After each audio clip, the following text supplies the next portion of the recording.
रात के तकरीबन 8 बजे प्रशांत अपना बैग लिए गांव से शहर जा रहा था। आज अमावस्या की रात थी। चांद का कोई नामो निशान नहीं था। घर वालों के लाख मना करने के बावजूद भी प्रशांत ने किसी की भी एक न सुनी और वह आज ही शहर के लिए निकल गया। उसे सबने खूब समझाया कि आज के दिन मत जाओ, काफी खतरनाक हो सकता है, मगर वो समझने को तैयार ही नहीं था। करीबन 10 बजे के आसपास प्रशांत को एक बस आती हुई दिखाई देती है। वह बस के सामने हाथ दिखाने लगा और बस भी उससे कुछ दूर जाकर रुक गई। प्रशांत बिना कुछ सोचे समझे उस बस में चढ़ गया और सबसे आगे वाली सीट पर जाकर बैठ गया। बस अभी धीमी रफ्तार में बढ़ रही थी। प्रशांत ने पीछे कुछ लोगों को बैठा देखा। प्रशांत शांति से खिड़की में सर सटाए आराम से सो गया। कुछ देर बाद प्रशांत की आंख खुली। उसने घड़ी में टाइम देखा तो पाया कि अभी आधी रात का समय है, यानी कि 12 बजे का। प्रशांत थोड़ा सा हैरान हो गया क्योंकि किसी ने टिकट के लिए नहीं कहा और ना ही उससे ये पूछा कि कहाँ जाना है। तभी उसने कंडक्टर को आवाज लगाई, अब भैया मधुपुरा जाने के लिए कितना टाइम लगेगा? कंडक्टर ने इशारे में 3 उंगली दिखाई। प्रशांत को लगा शायद 30 मिनट लगेंगे। समय ऐसे ही बीतता गया।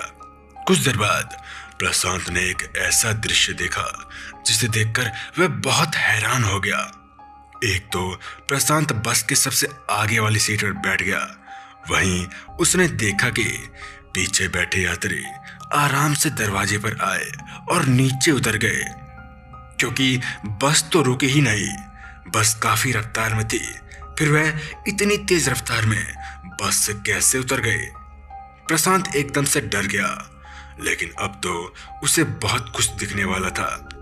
फिर थोड़ी देर बाद एक और यात्री ठीक उसी तरह बस के गेट पर आया और ठीक उसी तरह तेज रफ्तार बस से नीचे उतर गया। धीरे धीरे करके पीछे बैठे सभी यात्री बस से उतर चुके थे और अब प्रशांत की बारी थी। तभी कुछ देर बाद प्रशांत ने खिड़की से बाहर देखा कि वो सभी पीछे के लोग बाहर दौड़ रहे थे। प्रशांत काफी घबरा गया। तभी कंडक्टर ने प्रशांत से कहा, हाँ भैया, अरे हाँ, अरे तुम सही कह रहा हो, चलो अब तुम्हारी बारी है, बस से नीचे उतर जाओ। लेकिन प्रशांत ने कहा, पहले गाड़ी तो रोको, तब न मैं उतरूंगा। तो कंडक्टर ने कहा, बाबू साहब, गाड़ी तो पिछले 12 सालों से नहीं रुकी है।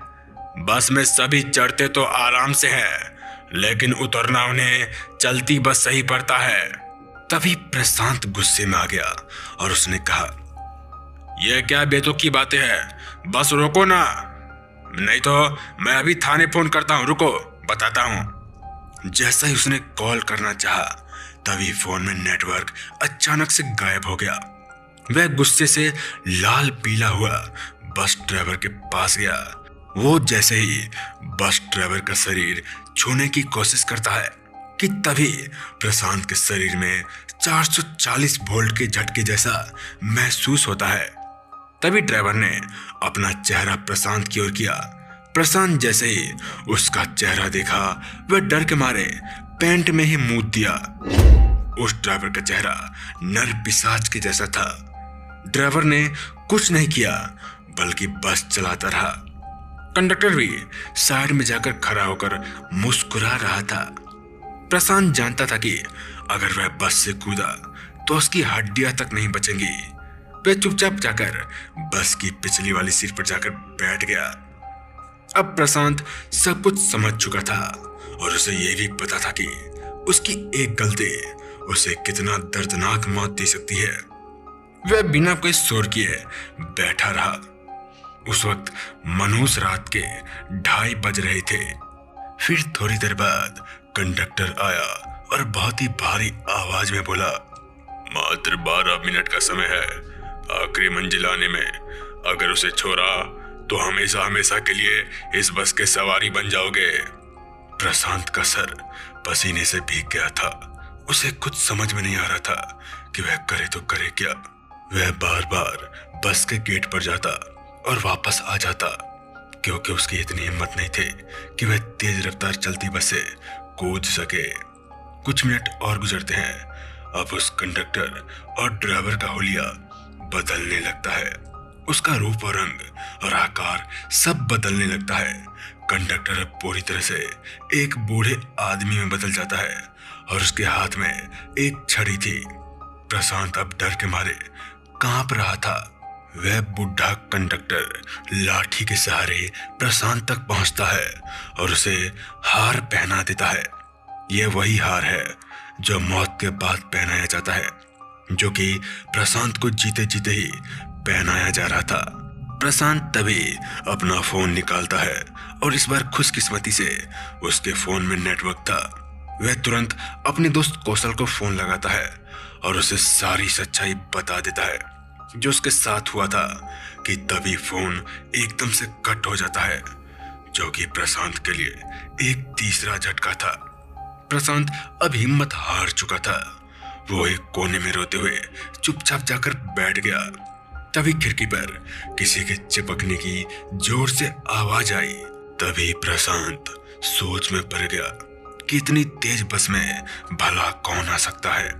जब उसकी नजर खिड़की पर गई तो उसकी जुबान से बहुत तेज चीख निकल गई, क्योंकि उसने देखा कि एक कटा हुआ हाथ खिड़की के अंदर आ रहा है।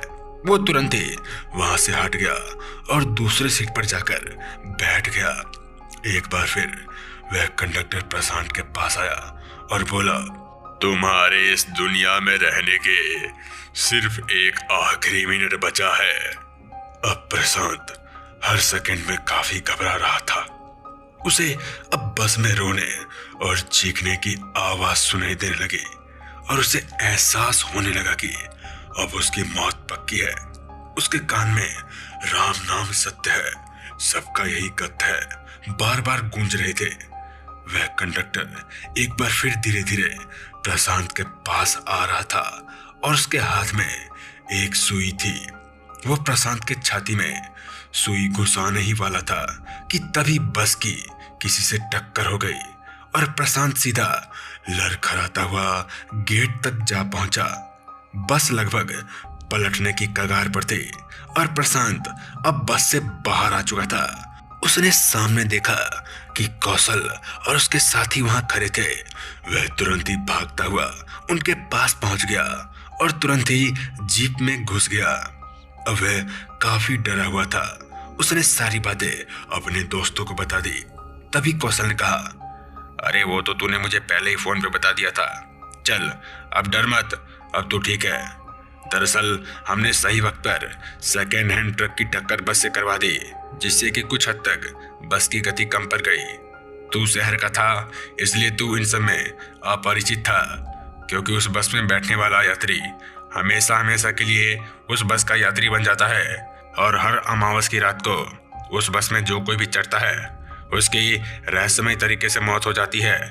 तू किस्मत वाला था जो बच गया। और हाँ, जिनको तूने चलती बस से उतरता देखा ना, वह भी कभी इस बस का मुसाफिर हुआ करते थे, जो कि एक दुर्घटना में सभी के सभी मारे गए। प्रशांत काफी खुशकिस्मत था, जो कि उनके दोस्तों ने सही समय पर उसे बचा लिया। नहीं तो प्रशांत की ये कहानी एक रहस्यमयी कहानी बनके दब जाती। तो दोस्तों, कहानी यहीं तक थी। अगर आपको अच्छी लगी तो चैनल को लाइक, सब्सक्राइब, शेयर कीजिए। मिलते हैं ऐसी ड्रावनी कहानी के साथ।